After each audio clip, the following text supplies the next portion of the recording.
short hiatus. Sorry I didn't make a video last week. Should have. Chaos was over here. So, obviously from my posts, I've been making some changes on the exercise, the diet. We're not 100% paleo, but we're working and phasing our way into it. Excuse me. Yeah. Food's not too bad, though there's some stuff in there I just don't like. I don't like fish, but there's a lot of fish recipes. And of course, no breads, no pastas. Well, maybe not necessarily, because you can make pasta with coconut flour, almond flour, some of those others. We haven't tried it yet, but it's on the horizon, coming up. Okay. And again, yes, I am doing some more strenuous lifting exercises, which today is the day that my body decides that it wants to call me several profane names, which I kind of expected to happen. So, hey, it's part of life. The more I think about it, the more people try to convince me, I'm probably not going to get down to, getting rid of everything here. But if I can get stronger, if I can get healthier, and if I can get a doctor to look at me and go, hey, you're doing good, keep it up, that's what I'm going to do. So, okay. Time for a book review. I just recently finished Extreme Ownership by U.S. Navy SEAL Jocko Willink. It's also his business partner, Leif Babin, who also served with him on SEAL Team 3 over in Ramadi. This book kicked me square in the face. It's some really good stuff. As you can see, there's a lot of spots in here. I'll give you one real quick one. You won't have to go very far. Cover moves, probably not a good one. Checking the,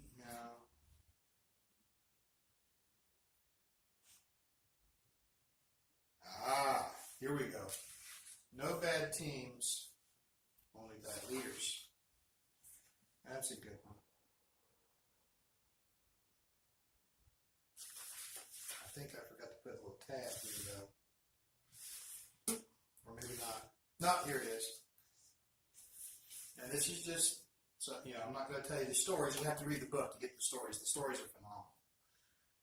When leaders who epitomize extreme ownership drive their teams to achieve a higher standard of performance, they must recognize that when it comes to standards, as a leader, and this is in italics, it's not what you preach, it's what you tolerate. And I'm going to skip forward a little bit. If substandard performance is accepted and no one is held accountable, and if there are no consequences, that poor performance becomes the new standard.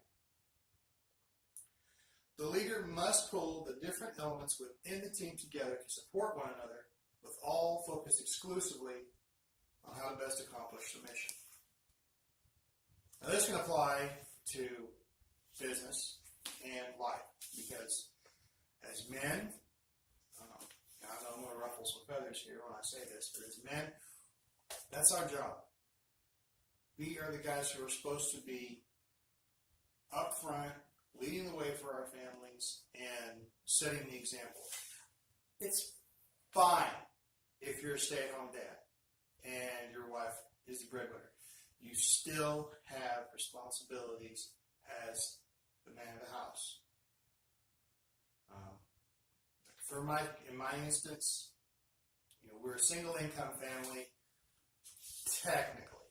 I mean, Charlene's mom lives with us, and she does pay for her part of the bills, but again, we put that on the bills. So,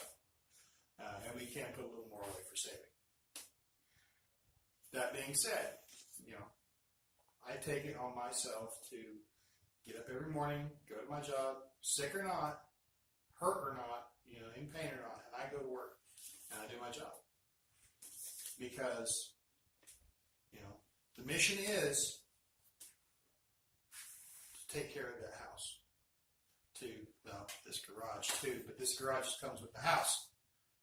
So, good book. You do not have to be a guy to read this book. You can be a woman and read this book. Ladies, if your husband reads even a little bit, even marginally, if your husband's something of a reader, get him this book. Because this is about Navy SEALs in battles, in combat, doing the job in horrific conditions. I mean, I read some of the stuff these guys went through, and I think, my gosh, all I got to do is get up and go drive a van a day and deliver components. I got it pretty good. So, yeah, it's good. It's good stuff. Currently in the midst of the book Sovereignty by Ryan Mickler, excuse me, sorry. I'm only a few chapters in, but it's really good too. It's also about guys reclaiming their sovereignty, their place as men. Because, let's face it, folks, manhood, especially after that last Gillette commercial, manhood is under attack. Masculinity is under attack. Let me tell you something. Toxic masculinity is not masculinity. What they call toxic masculinity, I call a lack of masculinity. A lack of any respect for other people. A lack of self-control. It's just pompous, arrogant jackassery, if you ask me. Now, is there such thing as toxic male behavior? Yes, there is. But when a man gets up and goes out and gets a job and takes care of his family, that's not toxic. That's proper. That's doing it right. And again, I'm not going to downplay a guy who stays home and takes care of his kids, because he's doing something. He's pouring into his family, his children. If the guy's doing it right, and his kids are, going to grow up to be well-adjusted, well-rounded individuals who, treat other people with respect, I've got no problem with that. No one should have a problem with that. If you do have a problem with that, there's something wrong with you. I'm sorry. Yeah, imagine that, me, reading up on leadership and trying to exemplify it. Something definitely happened last year, and it happened right before we found out Charlene was pregnant. I got this fire under my butt to suddenly start doing all these things. It just clicked one day. Something inside my head just went, and the switch got flipped, and something happened, and now I don't know. You call it what you want, but I know what I call it. Divine intervention. Anyway, I'm doing well. I'm down almost 10 pounds now since before the holidays, when we actually got started on this little endeavor.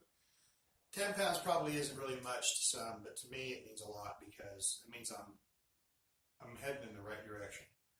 Now, do I expect to get down to what doctors say would be the optimum weight for me? Probably not. Not doing the heavy lifting I'm doing. I don't see myself getting down to 180. If I can get down to about 210, maybe 220, depending upon my actual fat content in my body, as long as the moves stop jiggling like they do, and my belly kind of comes up a little bit and solidifies a little bit, I'm good. And today's the 27th. So by the end of the week, by Friday, I will be doing. I've already done one measurement. I did a measurement at the first of the month, the 1st of January. Come Friday, which will be February 1st, I will do another set of measurements and record those. Probably start taking some pictures for our own record keeping, showing my progress. If nothing else, it's a hell of a motivator to see yourself standing there without a shirt on, especially if you're soft, flabby, and doughy like I am.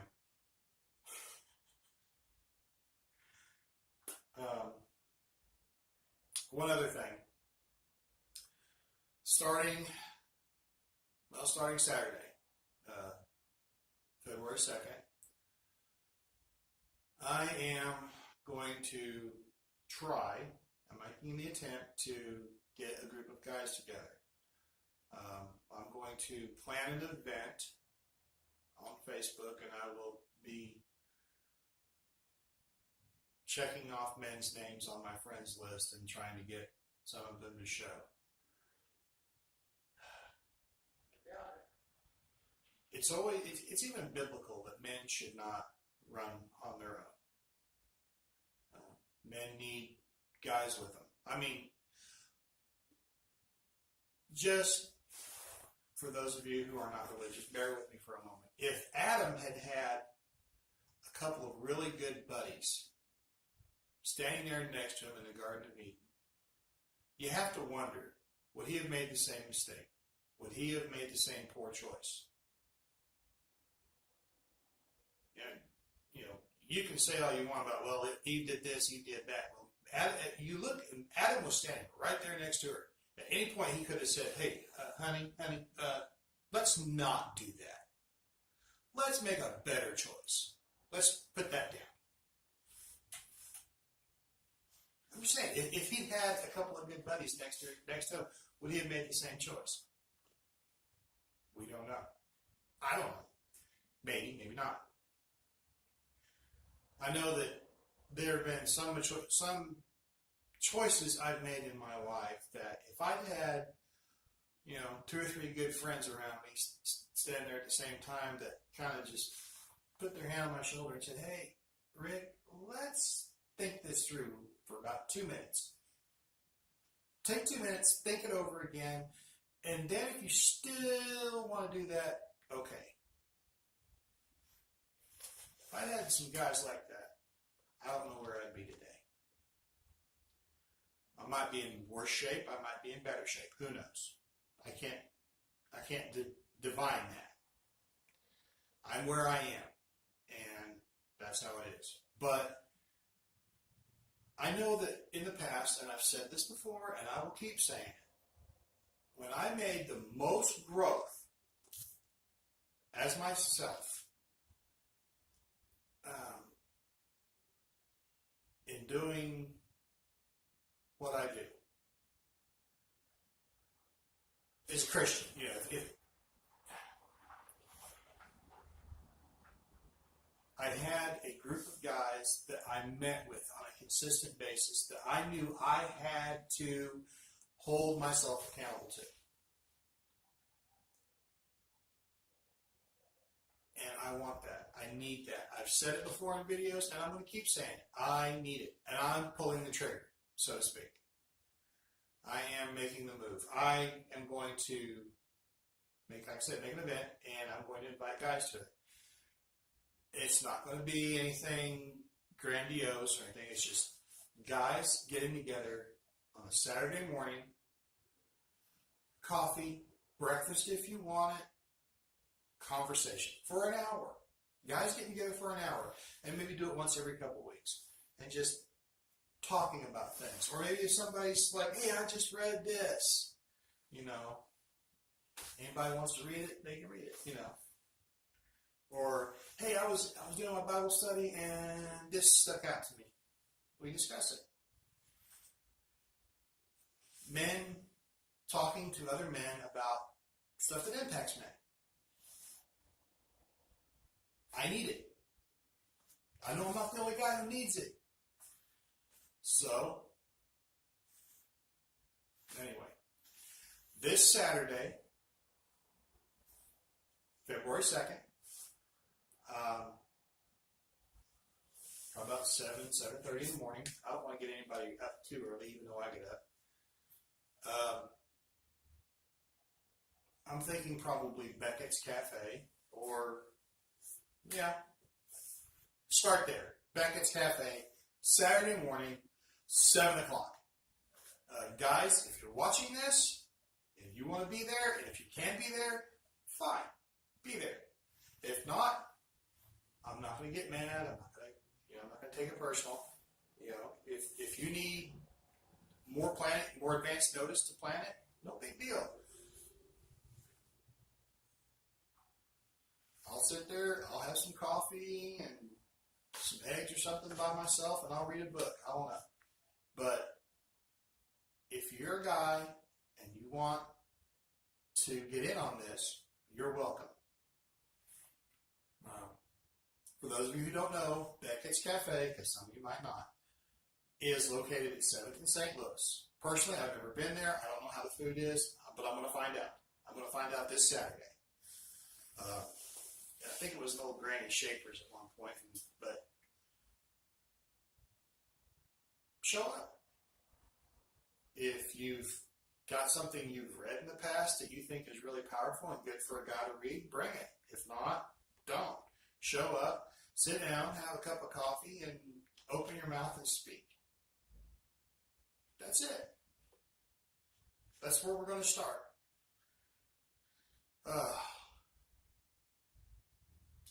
Let's see. So that's it. That's for that business. Now, on to our